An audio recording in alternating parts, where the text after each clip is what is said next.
Alright, so today I want to make a video on this tweet. Now, this is not actually Thomas Sowell, it is a fan of his. He basically says it right here. He basically just quotes him. And the account has a lot of followers, it gets a lot of retweets, so if you have a Twitter account, you want someone good to follow about just general economics and politics, then give it a follow. But anyway, the quote goes, socialism in general has a record of failure so blatant that only an intellectual could ignore or evade it. Even countries that were once more prosperous than their neighbors have found themselves much poorer than their neighbors after just one generation of socialistic policies. And you can see that in Cuba, you can see that in Venezuela especially. Venezuela should be one of the richest countries in the world, but yet it's one of the poorest. Why? Because socialism. And it's very telling. And the reason why I wanted to make a video now about this is that, and why I want to make videos about it, is that socialism is always a hotly debated thing in society, and there's kind of two aspects to it. There's just people that want to vote flat out socialist, like Bernie Sanders, and there's people that want to vote for socialist policies that aren't technically full on socialism, but yeah, like healthcare in Canada, socialism. Um, we're a lot more of a socialist country than people realize. A lot of people seem to think that, oh, if you're not full 100% socialist, that doesn't mean you're socialist. No, that's not true. There is varying aspects to it, and one of the best examples to compare this to is whenever you hear Canadians talk about healthcare and compare it to the States, they think the state system is this bastion of a free market when it really isn't. Half of every dollar spent on healthcare in the States, or roughly half, is Medicare, Medicaid spending, which means it's government, which means it's publicly funded healthcare, basically socialist healthcare. So whenever someone compares Canada's system to the States, and their underlying argument is that the States is this free market system, or it is, then you can tell already they don't know what they're talking about. They've just taken whoever's told them and convinced them of their opinion. They've just taken their word for it. They haven't done any research whatsoever, because calling the state system a free market system is absolutely ludicrous. But anyway, I just wanted to get that out of the way. Getting back to the whole socialism thing. I mean, yeah, it doesn't work. It doesn't work in logic. It doesn't work in practice. Now, the reason why so many, people will probably ask, okay, well, why do so many people support it? It's very simple. They offer people something for nothing. It appeals to people who don't have the ability to defer gratification, basically. They don't want to work for their money. They want it here. They want it here. They want it right now. They're the gimme, gimme, gimme kind of people, and it's not a fair or just system too, because it doesn't work in the long run. It doesn't work in the long run because the only way to make it work is to have massively high taxes, not only just on the rich too. That's the other fallacy of socialism, is that, oh, if you just tax the people making over $1 million a year, you could pay for it no problem. No, you can't. To pay for Bernie Sanders, if you taxed people making over $1 million a year in the States, it wouldn't even pay for Bernie Sanders. It wouldn't pay for Bernie Sanders' healthcare program, and that's if you tax them at 100%. Now, that just goes to show just how, whenever people talk about Canadian healthcare, why I always say that we can't keep going the way we're going. I always point out, in an ideal world, yeah, we would give everybody health taxpayer funded healthcare, but it's not feasible, because all it does is it doesn't encourage people to stay healthy. It doesn't encourage doctors to keep people healthy, because in a socialist healthcare system, doctors are paid in Canada. They're paid based off the amount of people they see. They don't get paid based off keeping people healthy.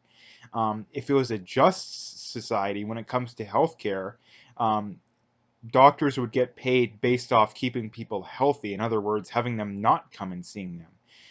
And insurance companies would have all the incentive in the world to keep people healthy too. Now, people say, well, if you have a free market system, how are the poor ever going to get health care? Well, it's very simple. It's such an easy argument to debunk. The first thing being is that if you know that you're not going to get bailed out for every poor health decision you make, you're just that much more likely to be healthy in general. So if we went to a free market system, then most unhealthy people would become more healthy. and most moderately healthy people would become more healthy. So the healthcare usage in general would go way down. And the people that genuinely came on hard times, there's always charity for that.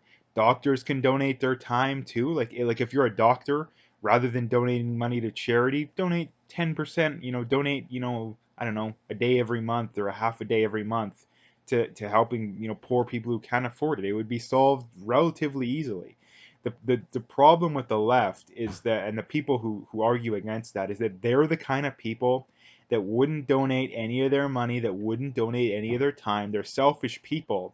And like I always point out too, um, these kind of people, they always project their own, worldview onto other people, which is why the left, the Russia collusion, it was actually the left that was, the DNC was colluding to get Hillary elected.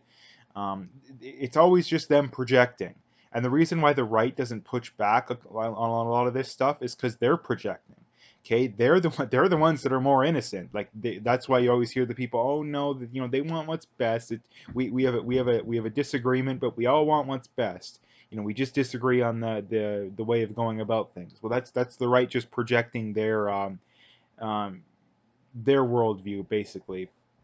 And like I said, the reason that the left wants the free healthcare is because they know that they wouldn't give any money, they wouldn't help other people, and they think that everyone else is like that, so then it needs to be forced. Now, forcing people to do something is not moral. Even if the outcome is moral, it's not moral. Like stealing someone's credit card, going and buying a bunch of food and giving it to homeless people isn't a moral good. Isn't something that's ethically okay. Now that's basically the argument of how we run modern society. Now it's a completely different video in and of itself, but I wanted to make a video about this whole socialism thing because it's always a hotly contested thing, and a lot of people don't know how to really argue it. The easiest way to argue against socialism, even though, I mean, most of the people are never going to honestly change their mind. It's not going to happen. There, hundreds of millions of people killed by communism. How many communists are there still out there? A lot. Socialism not working in country after country. How many people will admit that it's not working? Not a whole lot. But like I said, the easiest way to argue against it is just simple economics. When you tax people, when you tax the rich more, the rich are they're going to do one of a handful of things. They're going to find better ways of basically tax avoidance schemes, not tax evasion. They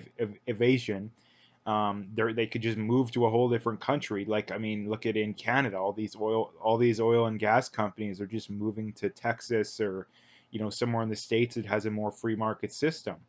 It's not because oil prices are bad. The oil prices are the same in Canada as they are in the States. It's because Canada has so many regulations that they can't. The overhead is just that much more. Is just that much worse. Okay, it costs them that much more to get the oil out of the ground. So it's just simple economics to argue against socialism. But um, anyway, I don't like to make videos too long, so I'm gonna leave it there. But like I say, give this guy a follow on Twitter, if you do have him. It's a very, very good follow. A lot of very well articulated points that really amaze me how well articulated they are. But anyway, um, I'm gonna leave it there. If you like the video, make sure to hit that like and subscribe. Check out my PayPal. I appreciate any donations, and stay tuned for more.